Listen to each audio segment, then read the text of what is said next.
Welcome here at your financial buddy.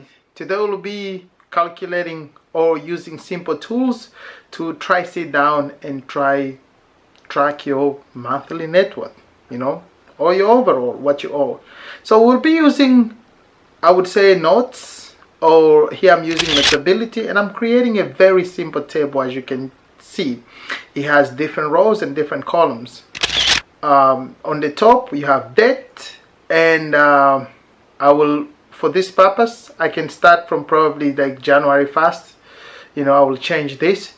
But let me say I'm starting with my checking account, right?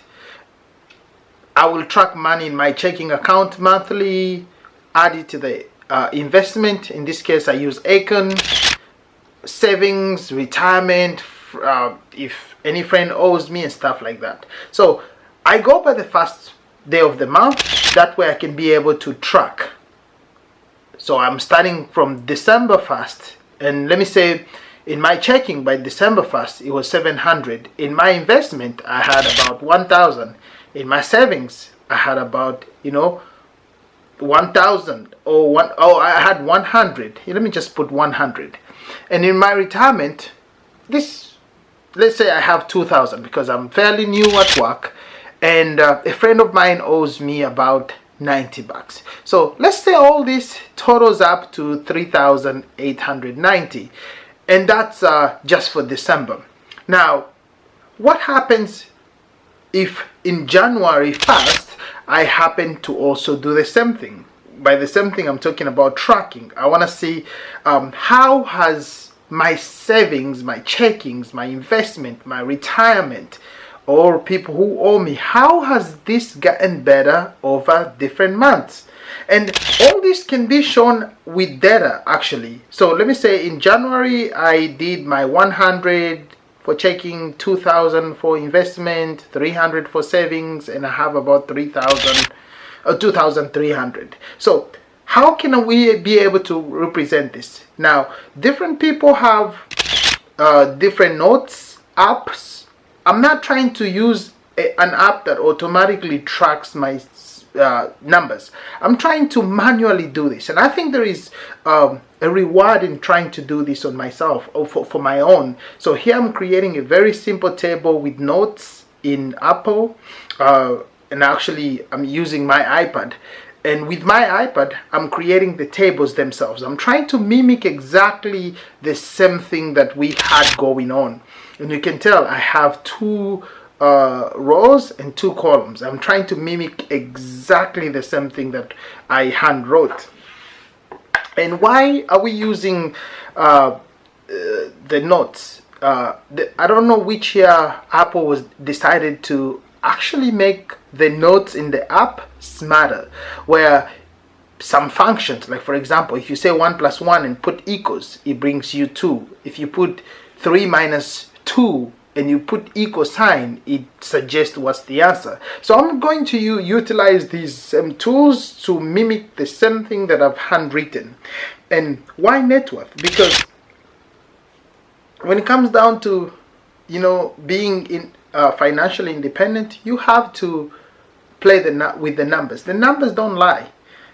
Now, if you don't track this month, next month, the month after that, and 10 years down the road you don't track, it's going to be very hard. As you can tell, anyway, back here, I'm trying to add a few rows. That way I can do the same thing. I mean, December 1st, January 1st to February 1st, just to list by the few. And I'm putting the same numbers that I hand wrote on Notability as we started. I had to do this easily. That way I can show you exactly how to track your own net worth. And trust me, numbers don't lie. It doesn't matter what you put where. If you have something like this and the goal is next month to be even richer, even $1 richer than you are this month, you will be excited by the end of the month. I mean, I love seeing my numbers, just tracking them and seeing, the development, everything. Now here I'm trying to create the functions that I was explaining, that I'm trying to mimic. A being checking, B, for December, B is investment, and C savings and retirement is D, then friends E. And by friends, this is how much they owe me. So I'm trying to automatically change numbers and have a form of calculation so that I don't have to go back and forth. And again, I'm utilizing this function because apps, the Notes app on iPhones do let me use that. Now, I'm totaling my A plus B plus C plus D, just that way when I change numbers, for example, if I want to do February, I put 800 on A, 2,100 on B, 0 on C, and whatever. It can give me totals quickly and I don't have to manually use the calculator. So here we go. When I change like 100 for January, for investment, I put 2,000. For savings, I put 300. And then for retirement, I put 2,300. Instead of 90 in February, let me say someone paid me, I put 0. Now, here we go. This is easy to add rows and columns. So I'm going to add March. And let's say March is different. You know, in March, I'm losing money. So I would say, oh, I had nothing in my savings in March. And I have a few money in investment. No one owes me anything. I have nothing at all. Now, this also, I can use this something that I've made different functions to show what my total would look like. And in this case, as you can tell, not every month should you be able to save or should you have a positive in savings. You could be poor, not poorer, but you could be broke compared to the previous month. But what's more important is you to be able to track exactly what has happened. I think that's the most important part of this activity.